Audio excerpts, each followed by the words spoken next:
मेरा नाम प्रीति है।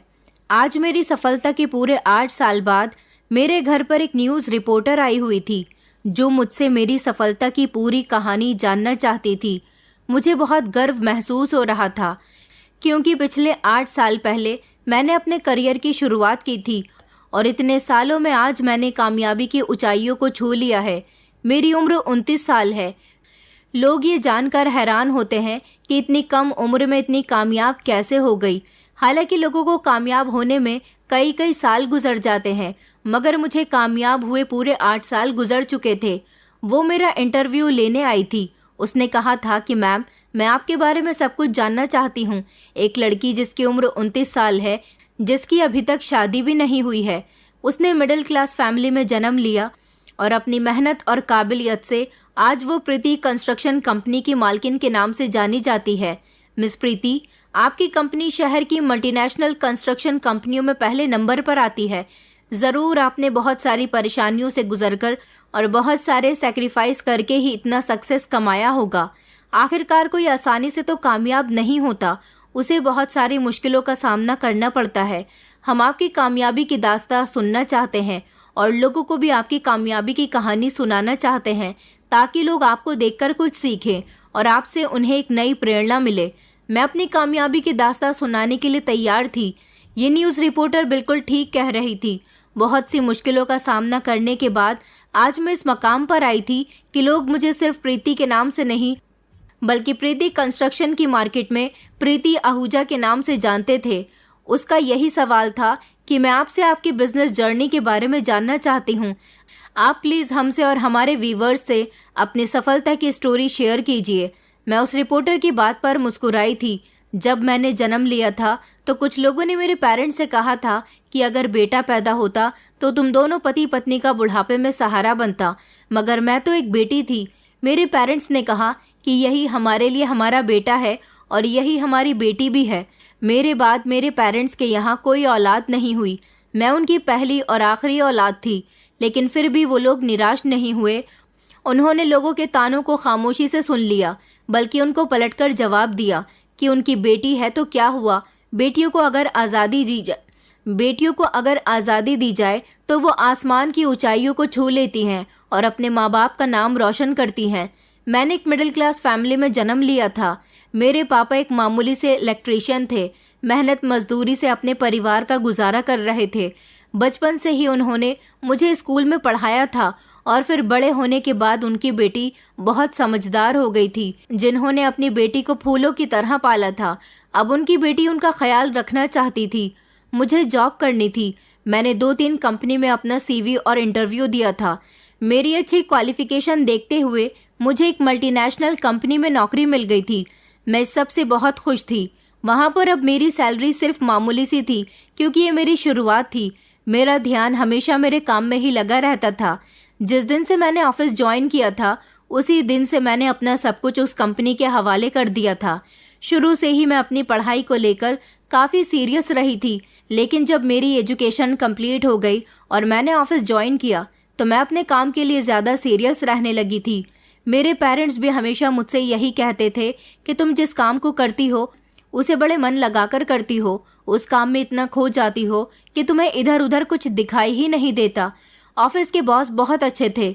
मुझे उस कंपनी में जॉब करते हुए अब 4 महीने गुजर गए थे, लेकिन वो मुझे हर काम के लिए अप्रिशिएट करते थे, मेरी बहुत तारीफ किया करते थे। मेरे साथ के काफ़ी सारे लोग वहाँ काम कर रहे थे, मगर मैं एक मामूली सी एम्प्लॉय थी। मैं अपने काम को काफ़ी हद तक आगे बढ़ाने की कोशिश कर रही थी और हर बार मैं कामयाब भी होती जाती थी। बॉस को मेरा काम बहुत पसंद आता था, इसलिए बॉस ने मुझसे एडवाइस लेना शुरू कर दिया और फिर मुझे कंपनी का सीनियर बना दिया गया था। 4 महीने में धीरे धीरे अपनी कामयाबी देखते हुए मुझे बहुत खुशी हो रही थी। मैंने जब ये खबर अपने पेरेंट्स को सुनाई तो वो लोग खुशी से फूले नहीं समा रहे थे। आखिरकार बचपन से लेकर अब तक मेरे पापा ने मेरा बहुत ख्याल रखा था। मेरी हर छोटी से छोटी और बड़ी से बड़ी ख्वाहिश को मेरे मुंह से निकलने से पहले ही पूरा कर दिया था। उन्होंने हमेशा मुझे कंफर्टेबल लाइफ दी। अब मैं उनको एक ऐसी कंफर्टेबल लाइफ देना चाहती थी जिसमें उनको किसी चीज़ की कोई कमी ना हो। वो लोग भी मेरी तरह सारी ज़िंदगी सुकून से गुजारें। हम लोग छोटे से घर में रहते थे। मैंने अपने पेरेंट्स से वादा किया था कि मैं इतनी कामयाब हो जाऊंगी कि हम इस छोटे से घर में नहीं बल्कि एक बड़े से घर में रहेंगे, और अपने पापा से भी कहा था कि एक दिन आपकी बेटी आपको बड़ी सी गाड़ी लेकर देगी, आप उसको चलाना। जब आप उसमें बैठकर घर से बाहर निकलोगे तो लोग आपको देखकर कहेंगे कि वो जा रहे हैं गाड़ी में प्रीति के पिताजी। ये सब सुनकर मेरे मम्मी पापा बहुत हंसते थे और मुझे आशीर्वाद देते थे कि तुम्हें भगवान एक दिन ज़रूर कामयाब करेगा।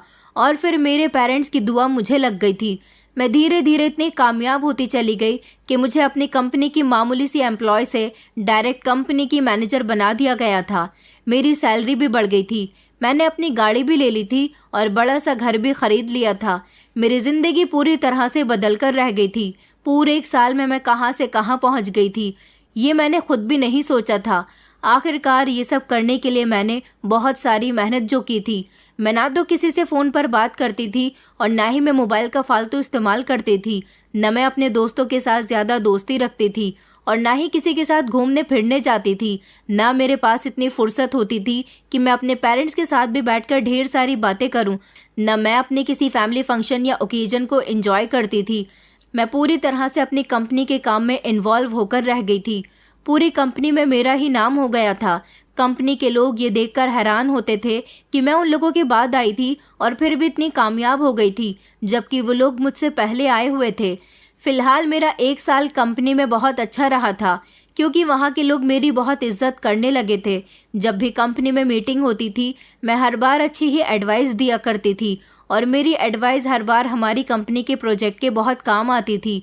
हमारे ऑफिस के 2 एम्प्लॉय थे, सुनील और विकास, जो हर बार मुझसे दोस्ती करने की कोशिश करते थे, मगर मैं उनसे दूर दूर भागती थी। वो लोग मुझसे बात करते तो मैं उनकी बात का सिर्फ मुस्कुराकर जवाब दे दिया करती थी, क्योंकि मुझे ऑफिस में या कहीं बाहर भी लोगों से फालतू बात करने की आदत नहीं थी। मैं सिर्फ अपने काम से काम रखने वाली इंसान थी। सुबह के टाइम जब मैं ऑफिस जाती थी, उन दोनों की भी सेम टाइमिंग होती थी। कई बार मेरी मुलाकात उनसे बिल्डिंग के लिफ्ट में हुई थी, क्योंकि ऑफिस की बिल्डिंग बहुत बड़ी थी और हर बिल्डिंग पर अलग अलग तरह के पोर्शन बने हुए थे, जहां पर अलग अलग तरह के कामों को अंजाम दिया जाता था। वो दोनों अब मेरे जूनियर थे, क्योंकि पहले मैं उन लोगों के साथ ही काम किया करती थी। वो दोनों आपस में गहरे दोस्त थे और वहां पर काफ़ी पहले से नौकरी कर रहे थे। मेरे हाथ में हमेशा कोई ना कोई फाइल होती थी और मैं उसे रीड कर रही होती थी। ऑफिस में मेरी एंट्री भी कुछ इसी तरह से होती थी। जब मैं लिफ्ट में चढ़ जाती थी और ध्यान ही नहीं देती थी कि लिफ्ट में कौन है या फिर कौन नहीं, मगर मैंने नोटिस किया था कि वो दोनों हमेशा मेरे साथ ही लिफ्ट में एंटर किया करते थे या फिर मुझसे पहले ही लिफ्ट में मौजूद होते थे, क्योंकि मेरा केबिन फ्लोर नंबर 4 पर बना हुआ था, जबकि कुछ जूनियर एम्प्लॉय फ्लोर नंबर 3 पर काम करते थे। वो दोनों कई बार मेरे साथ मीटिंग में भी गए थे। जब हमारे ऑफिस के मीटिंग रूम में बोर्ड ऑफ डायरेक्टर्स की मीटिंग होती थी, उन्हें भी प्रोजेक्ट के बारे में बताने के लिए मीटिंग में ऐड किया जाता था, लेकिन देखा गया था कि हर बार वो लोग कुछ अच्छी एडवाइस नहीं देते थे। हमारी कंस्ट्रक्शन कंपनी को एक बड़ा सा मॉल बनाने के लिए सिलेक्ट किया गया था। इसके लिए मीटिंग रखी गई थी, क्योंकि ये प्रोजेक्ट हमारी कंपनी और उसकी टीम को पूरे 5 साल में कंप्लीट करने को कहा गया था। जब हमें इस पूरे प्रोजेक्ट के बारे में समझा दिया गया तो उन्हीं दोनों लड़कों में से एक लड़का विकास कहने लगा कि सर, मॉल बहुत बड़ा है और बहुत बड़े बिजनेसमैन इस मॉल को बनवा रहे हैं। मुझे नहीं लगता कि इस मॉल का कंस्ट्रक्शन 5 साल में कंप्लीट हो जाएगा। आई थिंक हमारी कंपनी को कम से कम 7 साल का टाइम लेना चाहिए। तभी बॉस ने कहा कि हम लोगों को इम्पॉसिबल को पॉसिबल करके दिखाना है। हम तो चाहते हैं कि हम इस प्रोजेक्ट को 5 साल से भी कम समय में करें, मगर तुम एडवाइस दे रहे हो कि इस काम को हमें 5 साल में भी नहीं बल्कि 7 साल में कंप्लीट करना है। तुम्हारी एडवाइस मुझे कुछ ज़्यादा पसंद नहीं आई। बॉस ने बाकी सारे लोगों से भी कहा था कि आप लोगों की इस बारे में क्या राय है। जब मैंने हाथ उठाकर कहा कि सर, मैं इस प्रोजेक्ट को 3 साल में बनाकर तैयार कर सकती हूँ, मेरी इस बात पर सब लोगों ने मुझे चौंक कर देखा था। बॉस ने भी मुझे बड़ी हैरानी से देखा और कहने लगी कि मिस प्रिया, आप ये जानती हैं कि ये कोई छोटा मोटा प्रोजेक्ट नहीं है, ये एक बहुत बड़ा प्रोजेक्ट है। इस प्रोजेक्ट से हमारी कंपनी की रेपुटेशन जुड़ी हुई है, क्योंकि हमारे लिए बहुत बड़े सौभाग्य की बात है कि इस काम के लिए हमें और हमारी कंपनी को सिलेक्ट किया गया है। हम नहीं चाहते कि हमारा नाम खराब हो। तभी विकास कहने लगा कि सर, मैं आपको अच्छी ही एडवाइस दे रहा हूँ। जो काम 5 साल में पॉसिबल नहीं है, वो काम 3 साल में पॉसिबल नहीं हो सकता। आप जानते हैं कि बिल्डिंग की डिज़ाइनिंग ही लगभग 4-5 महीने में बनकर तैयार होगी। मैंने तभी कहा कि सर, मैं डिज़ाइनिंग भी खुद तैयार कर लूँगी और मैं आपको ये प्रोजेक्ट पूरे 3 साल में कंप्लीट करके दिखाऊंगी। मैं इस बात की गारंटी लेती हूँ। एक बार आप मुझ पर भरोसा करके देखिए। बॉस ने कहा कि दैट्स ग्रेट। अगर आप इतने कॉन्फिडेंस के साथ कह रही हैं तो फिर हम आपके ऊपर भरोसा करके देख लेते हैं। वैसे भी इस कंपनी में आपसे ज़्यादा काबिल कोई नहीं है। बॉस ने मुझ पर भरोसा किया था और ये प्रोजेक्ट मेरे हवाले कर दिया गया था। इस बात पर विकास को काफ़ी गुस्सा आया था क्योंकि उसका मुंह लटक कर रह गया था। इस प्रोजेक्ट पर वो काम करना चाहता था मगर उसके पास कोई बेस्ट आइडिया ही नहीं था, इसलिए वो इसको करने के लिए तैयार नहीं हो सका और मुझे सब बधाइयाँ दे रहे थे क्योंकि मुझे इतना बड़ा कंस्ट्रक्शन प्रोजेक्ट पहली बार मिला था जिसको कंप्लीट करने से मैं कामयाब हो सकती थी। मैं नहीं जानती थी कि मैं ये सब कैसे करूँगी, मगर मुझे खुद पर भरोसा था कि मैं ये सब कुछ कर लूँगी। मैं बहुत खुश थी कि मुझे इस काबिल समझा गया था कि ये काम मुझे सौंप दिया गया था। मगर अभी भी मुझे वो दोनों लिफ्ट में मिलते थे। आपस में मेरे बारे में वो शायद कुछ बातें करते थे मगर मैंने कभी उनकी बातों पर ध्यान ही नहीं दिया था। एक बार उन दोनों ने मुझसे लिफ्ट में बात करने की कोशिश की थी क्योंकि उस समय लिफ्ट में मेरे और उन दोनों के अलावा कोई भी नहीं था। उन्होंने मुझसे कहा कि हम इस कंपनी में पिछले 2.5 साल से काम कर रहे हैं, आज तक हम इतने कामयाब नहीं हो सके।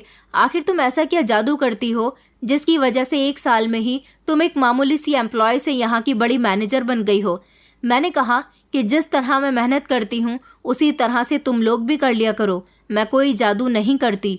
ये कहकर मैं लिफ्ट से निकल गई थी। अगले दिन फिर से मैं लिफ्ट के अंदर दाखिल हुई थी और वो दोनों भी रोज के मुताबिक लिफ्ट में पहले से ही मौजूद थे।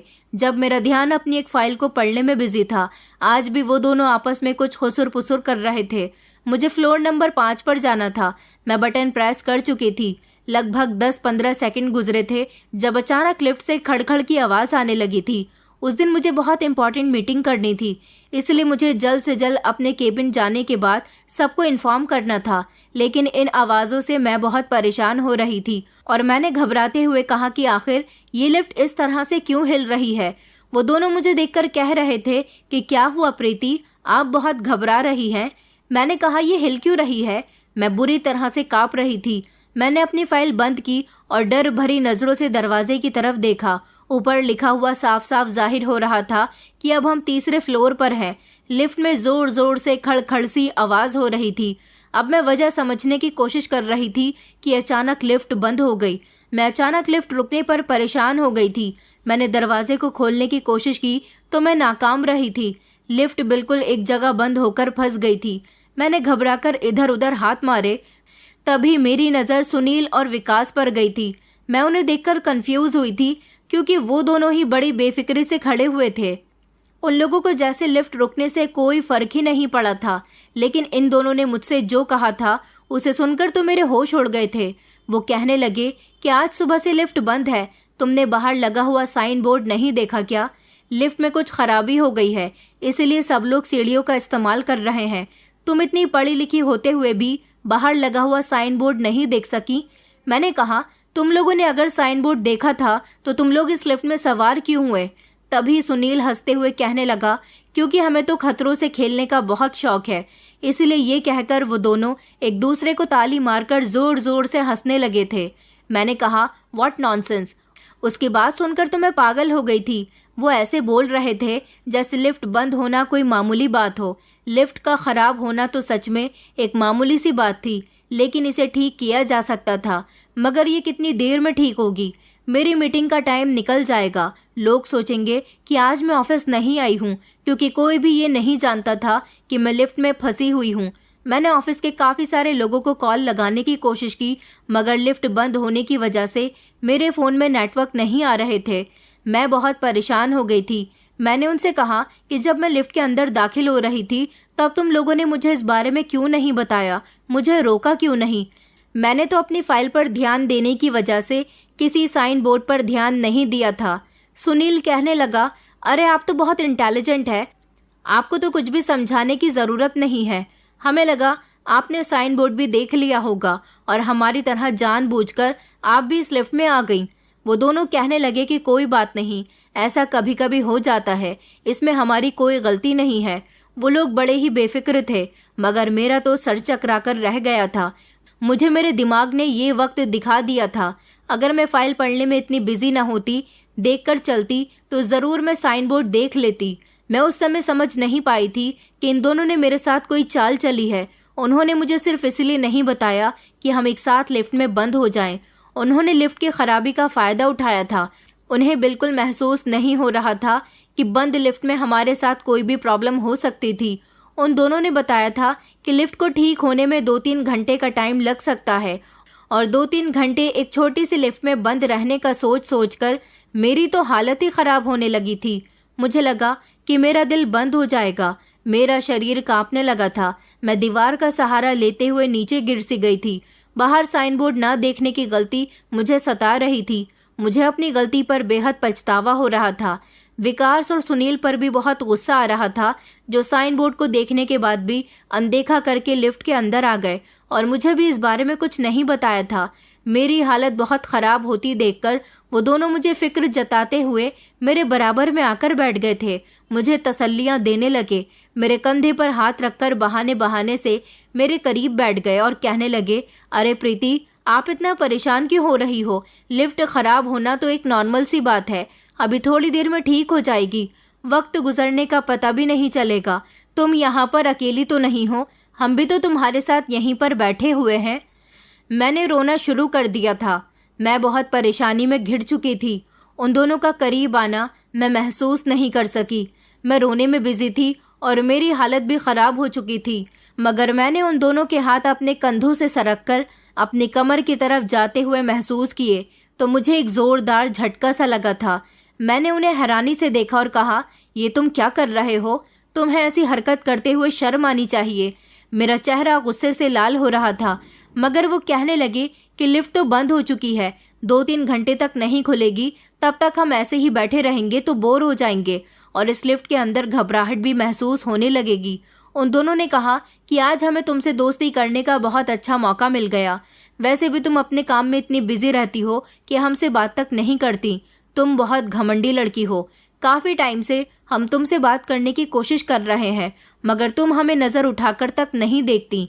इस कंपनी में कोई ऐसी लड़की नहीं है जो हम पर ना मरती हो। एक तुम ही ऐसी लड़की हो जो हमेशा हमें अपना एटीट्यूड दिखाती रहती हो। और एक बात तो बताओ, तुम्हें किस बात का घमंड है? तुमने जिस दिन से इस कंपनी में कदम रखा है, सबको अपना दीवाना कर लिया है। तुम बेहद खूबसूरत हो, मगर इतनी समझदार कैसे हो कि तुमने बॉस का दिल जीत लिया? यहाँ हम इतने सालों से इस कंपनी में नौकरी कर रहे हैं, बॉस का दिल जीतने की कोशिश कर रहे हैं, मगर तुमने तो 1 साल में ही यहाँ हमें सबसे जलील करवा कर रख दिया। यहाँ तक कि कंपनी की मैनेजर बन गई। हमारे सारे जूनियर हमारी बेइज्जती करते हैं, बात बात पर हमारी मजाक बनाते हैं कि कल की आई हुई लड़की आज कहाँ से कहाँ पहुँच गई, जबकि तुम लोग न जाने कितने टाइम से यहाँ पर नौकरी कर रहे हो, अपनी इस पोस्ट से आगे ही नहीं बढ़ पा रहे हो। हमें तुमसे जलन होती है। तुम्हारी कामयाबी देखकर लोग हमें चिढ़ाते हैं। बॉस ने तुम्हें प्रोजेक्ट दिया है तो तुम्हारे ज्यादा ही पड़ लग गए हैं। हम देखते हैं कि तुम किस तरह से ये प्रोजेक्ट बॉस को कंप्लीट करके देती हो। आज हम तुम्हारी इज्जत की ऐसी धज्जियां उड़ाएंगे कि तुम किसी को मुंह दिखाने लायक नहीं रहोगी, और शर्मिंदगी की वजह से जॉब पर आना तो दूर, तुम अपने घर से बाहर भी कदम नहीं निकालोगी। उनकी आंखों में मुझे देखते हुए एक अजीब सी चमक पैदा हो गई थी। अब मैं समझ गई थी कि वो लोग मुझसे इस बात का बदला लेना चाहते थे कि मैं इस कंपनी में इतनी कामयाब क्यों हो रही हूँ और वो मुझसे पीछे क्यों हैं। बस इसी जलन ने उन लोगों के दिल में मेरे खिलाफ एक आग पैदा कर दी थी, जिसको वो आज मेरी इज्जत खराब करके बुझाना चाहते थे। मैं यहाँ से कहीं भाग नहीं सकती थी। मैंने उन्हें शर्म दिलवाने की कोशिश की। मैंने कहा कि तुम मेरे साथ ये अच्छा नहीं कर रहे हो, मैं सबको तुम्हारे बारे में बता दूंगी। तो सुनील जोर जोर से हंसने लगा और कहने लगा कि हम तुझे कहीं मुंह दिखाने लायक नहीं छोड़ेंगे। तो किसी को हमारे बारे में कुछ क्या बताएगी? आज का दिन इस ऑफिस में तेरा आखिरी दिन होगा। जब हम तेरी इज्जत खराब कर देंगे तो तू कभी भी यहाँ पर कदम नहीं रखेगी और ना ही कभी किसी को कुछ बता सकेगी कि किस तरह से हमने लिफ्ट के अंदर तेरी इज्जत खराब की है। मैं जोर जोर से रो रही थी, उन लोगों से रिक्वेस्ट कर रही थी कि प्लीज मुझे छोड़ दो, प्लीज मेरे साथ ऐसा मत करो। उन्होंने मेरा सामान खींचकर फेंक दिया था और वो मेरे साथ गलत गलत हरकतें करने लगे थे। मेरा शरीर डर के मारे कांप रहा था। ये लोग अच्छी तरह से जानते थे कि मैं लिफ्ट के अंदर जाऊंगी। इन लोगों ने ये सब कुछ मुझसे बदला लेने के लिए पूरी प्लानिंग के मुताबिक किया था। मैं उन्हें दूर धकेलने की कोशिश कर रही थी, मगर उन्होंने मेरे एक टाई से हाथ बांध दिए थे। मैं यकीन नहीं कर पा रही थी कि ये लोग मेरे साथ ऐसा भी कर रहे हैं। मैं उनके सामने गिड़गिड़ा रही थी, मगर उन्होंने मेरी बेबसी का फ़ायदा उठाया था। इन लोगों को मेरी कामयाबी से इतनी जलन हो रही थी कि आज ये लोग मेरे साथ ये सब कुछ कर रहे थे। मेरी रोती हुई रिक्वेस्ट भी इन लोगों को दिखाई नहीं दे रही थी।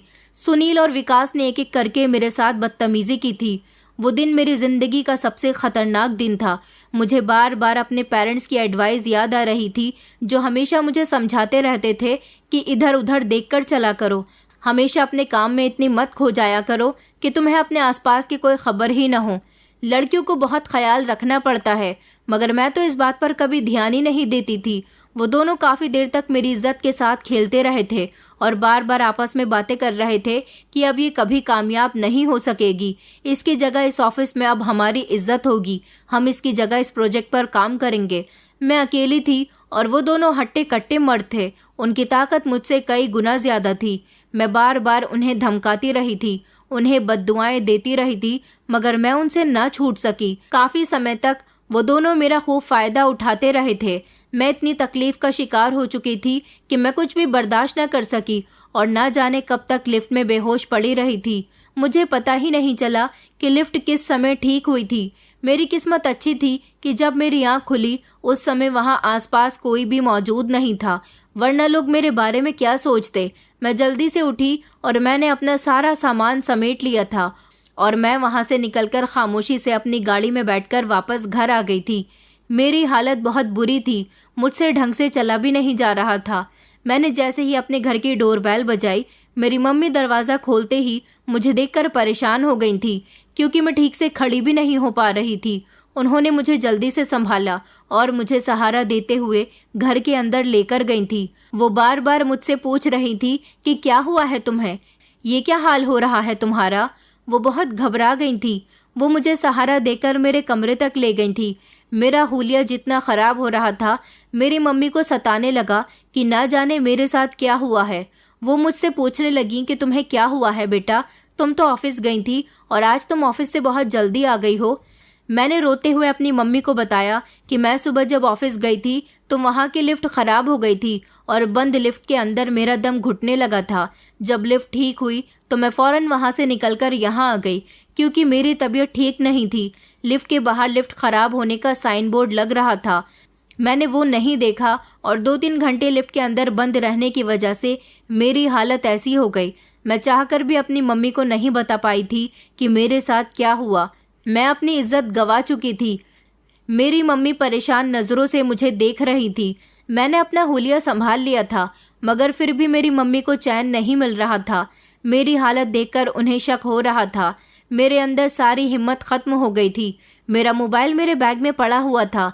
मैं जानती थी कि मेरे नंबर पर ऑफिस से ढेर सारी कॉल्स आ रही होंगी, क्योंकि आज किसी ने भी मुझे ऑफिस में नहीं देखा था। लोगों को यही लगा होगा कि मैं ऑफिस आई ही नहीं हूँ। मैं कभी ऑफिस की छुट्टी नहीं करती थी। मैंने अपना मोबाइल भी स्विच ऑफ कर दिया था। मैं रोते रोते बेहोश हो गई थी।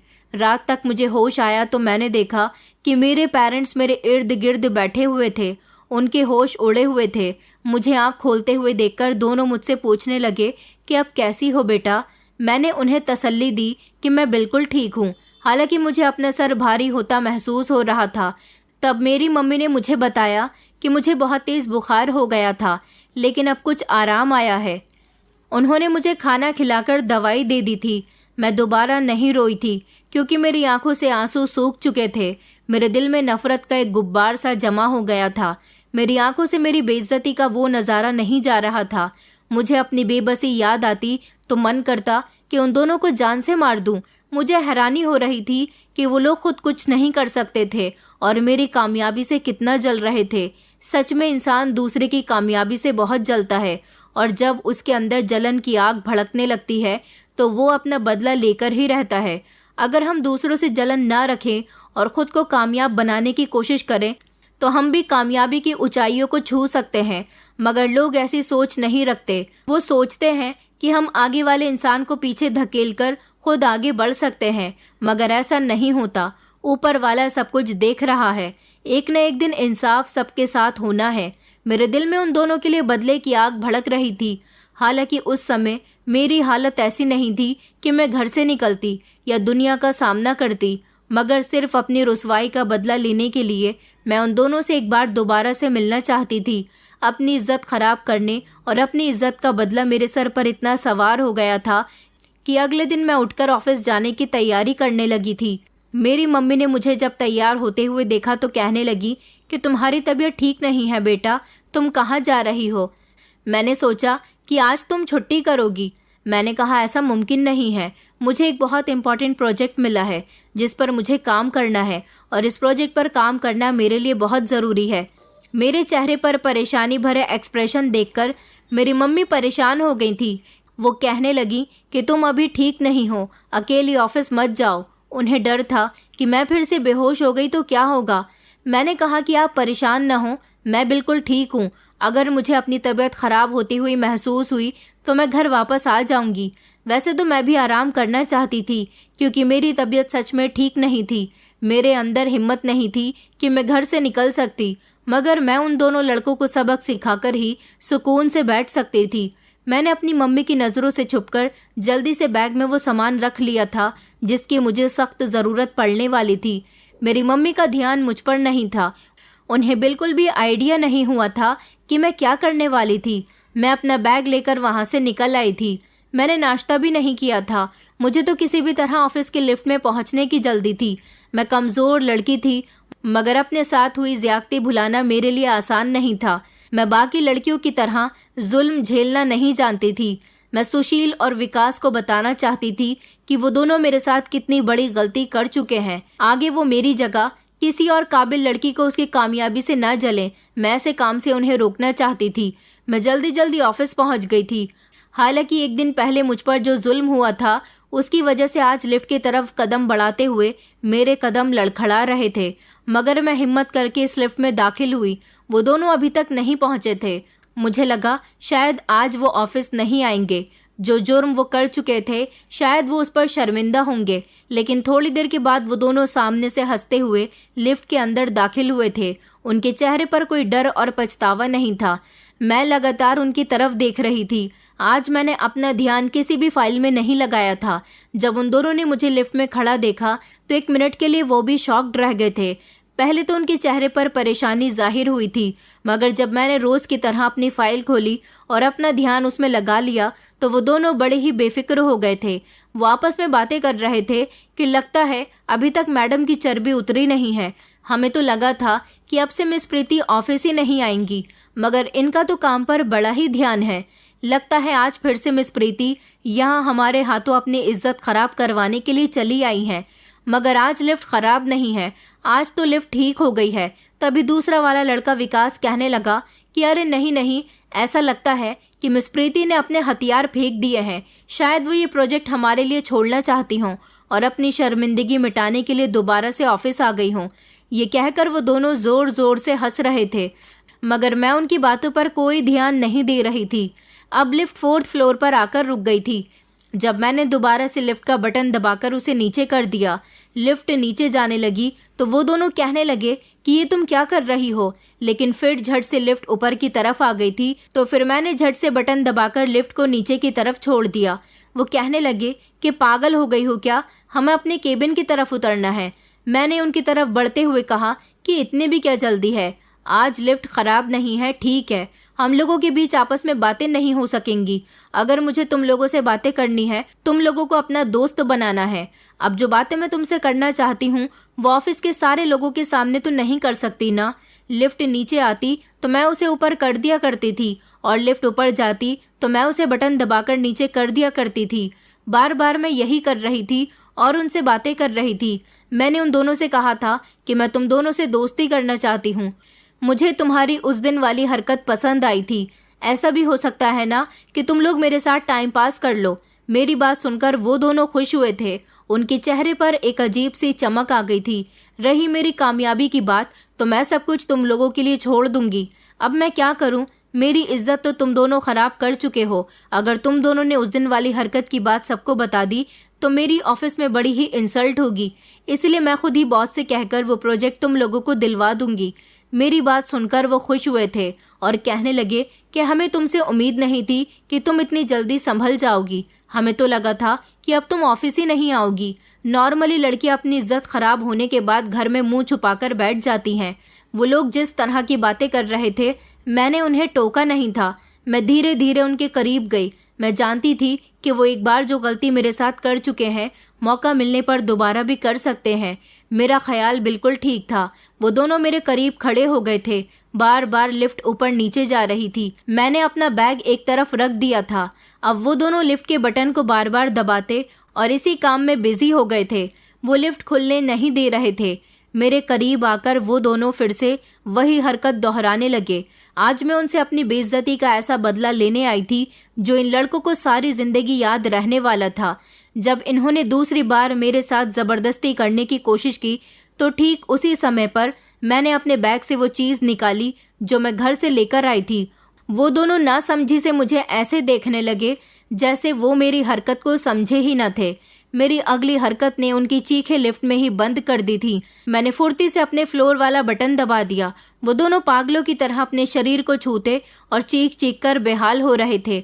लिफ्ट खुली तो मैं वहां से फौरन ही निकल गई थी। वो बिल्कुल एक दिन पहले वाला नजारा था। फर्क सिर्फ इतना था कि उस दिन मैं लिफ्ट में तड़प रही थी और आज इतना है कि वो दोनों इस लिफ्ट में तड़प रहे हैं और मैं खामोशी से वहां से भाग निकली। पकड़े जाने के डर से मेरे चेहरे का रंग उड़ा हुआ था।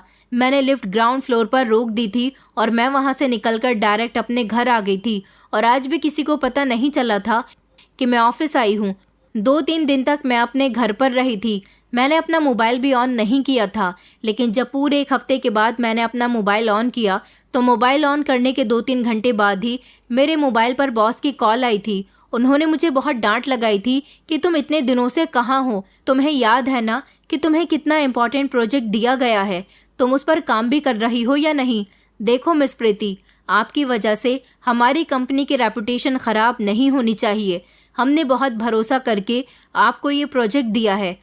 बॉस की थोड़ी बहुत डांट सुनाई तो मेरे लिए बनती थी, इसलिए मैं खामोशी से उनकी कही हुई सारी बातें सुनती रही और अगले ही दिन से मैंने ऑफिस ज्वाइन कर लिया था।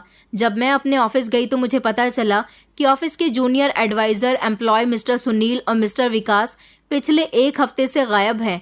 न जाने वो दोनों कहाँ चले गए। अभी तक वो ऑफिस नहीं आए हैं। ये खबर सुनकर मैं बेहद ही खुश हुई थी, क्योंकि मैं समझ गई थी कि अब वो दोनों यहाँ वापस आ भी नहीं सकते। मैंने उनके साथ किया ही कुछ ऐसा था। दरअसल लिफ्ट में वो दोनों जब मेरे साथ जबरदस्ती करने की कोशिश कर रहे थे तो मैंने झट से अपने बैग से तेजाब की बोतल निकाली थी और उन दोनों के शरीर के निचले हिस्से में डाल दी थी। उन दोनों का निचला शरीर बिल्कुल बेकार हो गया था। वो अब मेरी इज्जत क्या बल्कि किसी भी लड़की की इज्जत खराब करने के काबिल नहीं रहे थे। और इसी बदनामी के डर से कि ऑफिस में किसी को ये बात पता न चल जाए कि किसी ने उनके शरीर के निचले भाग पर एसिड अटैक किया है, वो दोनों वहां से बचते बचाते बड़ी मुश्किल से निकल गए थे और फिर वो कभी ऑफिस ही ना आ सके। मैं बहुत खुश हुई थी कि मैंने उन दोनों से अपना बदला ले लिया था। वो दोनों चाहते थे कि मैं अपनी इज्जत खराब होने के डर से घर में खामोशी से बैठ जाऊं, मगर मैं ऐसी लड़की नहीं थी। उन दोनों ने मेरे साथ जैसा करने का सोचा था, मैंने उनके साथ ठीक वैसा ही किया था। अब वो दोनों सारी जिंदगी पिता नहीं बन सकेंगे और ना ही उनकी शादी हो सकेगी। ऑफिस में किसी को पता ही नहीं चला कि वो दोनों कहाँ गए, उनके साथ क्या हुआ, क्योंकि उन दोनों ने भी अपने मोबाइल स्विच ऑफ कर दिए थे। और फिर उस दिन के बाद से मैं बहुत सावधान रहने लगी थी, क्योंकि मैं नहीं चाहती थी कि उन दोनों जैसे और किसी से मेरा सामना हो। और फिर पूरे 3 साल दिन रात मेहनत करने के बाद मैंने वो प्रोजेक्ट कंप्लीट कर दिया था जिस पर मेरी बहुत वाहवाह हुई थी। एक अवार्ड फंक्शन रखा गया था जहां पर मुझे कंपनी की तरफ से अवार्ड द्वारा सम्मानित किया गया था। मेरे बॉस ने कहा था कि जो काम हम 5 साल में कंप्लीट नहीं कर पाए, वो काम मिस प्रीति ने पूरे 3 साल में हमें कंप्लीट करके दिया। हमारी कंपनी को मिस प्रीति जैसी होनहार मैनेजर की ज़रूरत है। और फिर उस दिन के बाद से मैं कामयाब होती चली गई। मेरी वजह से मेरी कंपनी ने भी बहुत नाम कमाया था। वक्त इसी तरह से गुजरता गया और फिर मैंने वक्त के साथ साथ अपनी प्रीति कंस्ट्रक्शंस के नाम से एक मल्टीनेशनल कंस्ट्रक्शन कंपनी खोल ली। और इस तरह बहुत सारे सैक्रिफाइसेस और मुश्किलों का सामना करने के बाद मैं आज आपके सामने बैठकर आपको अपना इंटरव्यू दे रही हूँ। मेरी स्टोरी सुनकर रिपोर्टर की आंखों में आंसू आ गए थे। उन्होंने मुझसे कहा कि हर लड़की को आपके तरह बहादुर होना चाहिए।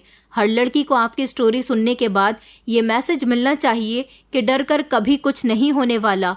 लोग आपको कामयाब होते हुए देखेंगे, आपसे जलेंगे, आपको बुरा कहेंगे, मगर आपको डरना नहीं है। आपको डटकर कड़ी मुश्किलों का सामना करना है। उन्होंने कहा कि मिस प्रीति, क्या आप हमें उस कंपनी के बारे में बता सकती हैं जहां पर आपके साथ ये हादसा हुआ था? क्योंकि सोचने वाली बात है कि आपके साथ और उन दोनों लड़कों के साथ इतना बड़ा हादसा हो गया था, लेकिन आज तक उस ऑफिस के किसी भी मेंबर को ये बात पता नहीं चल सकी कि वो दोनों लड़के कहाँ चले गए। मैंने उनको ना तो लड़कों के बारे में ज्यादा कुछ बताया और ना ही अपनी कंपनी के बारे में बताया, क्योंकि इस बात को काफी साल बीत गए हैं और मैं अपनी कंपनी की रेपुटेशन खराब नहीं करना चाहती थी, क्योंकि मीडिया वाले वैसे भी बात का बतंगड़ बनाने में कोई कमी नहीं छोड़ते।